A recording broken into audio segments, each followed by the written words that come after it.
शादी के बाद बेटी पहली बार मायके आई तो बेटी का स्वागत सप्ताह भर चला। संपूर्ण सप्ताह भर बेटी को जो पसंद है वही सब किया गया। जब बेटी वापस ससुराल जाने लगी तब पिता ने बेटी को एक अगरबत्ती का पूड़ा दिया। माँ ने कहा कि बिटिया प्रथम बार मायके से ससुराल जा रही है तो ऐसे अगरबत्ती जैसी कोई चीज भला देता है क्या। अब पिता ने झट से जेब में हाथ डाला और जेब में जितने भी रुपए थे वो सब बेटी को दे दिए। ससुराल में पहुंचते ही सासू माँ ने बहू से पूछा कि माता पिता ने बेटी को विदाई में क्या दिया। जब उन्हें अगरबत्ती का पूड़ा भी दिखा तो सासू माँ ने बहू को कहा कि कल पूजा में यह अगरबत्ती लगा लेना। सुबह जब बेटी पूजा करने बैठी तो उसने वह अगरबत्ती का पूड़ा खोला जिसमें से एक चिट्ठी निकली। चिट्ठी में लिखा था, बेटी यह अगरबत्ती स्वतः जलती है मगर संपूर्ण घर को सुगंध से भर देती है। इतना ही नहीं, यह आजू बाजू के वातावरण को भी अपनी महक से प्रफुल्लित कर देती है।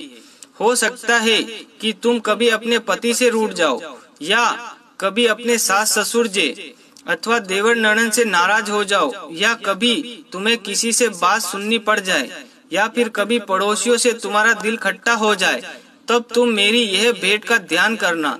स्वयं अगरबत्ती की तरह जलना और पूरे घर को प्रफुल्लित रखना। तुम स्वतः सहन कर ससुराल को अपने व्यवहार और कर्म से सुगंधित करना। बेटी चिट्ठी पढ़कर फपक फपक कर रोने लगी। सासू माँ लपक कर आई। पति और ससुर जी भी पूजा घर में पहुँचे जहाँ बहू रो रही थी। अरे हाथ में चटका लग गया क्या, ऐसा पति ने पूछा। क्या हुआ यह बताओ, ससुर जी बोले। सासू माँ आजू बाजू में देखने लगी तो उन्हें बहू के पिता द्वारा सुंदर अक्षरों में लिखी चिट्ठी नजर आई। चिट्ठी पढ़ते ही उन्होंने बहू को गले लगा लिया और चिट्ठी ससुर जी के हाथों में दे दी। चश्मा न पहने होने के कारण वजह से उन्होंने चिट्ठी बेटे को देकर पढ़ने के लिए कहा। सारी बात समझते ही संपूर्ण घर स्तब्ध हो गया।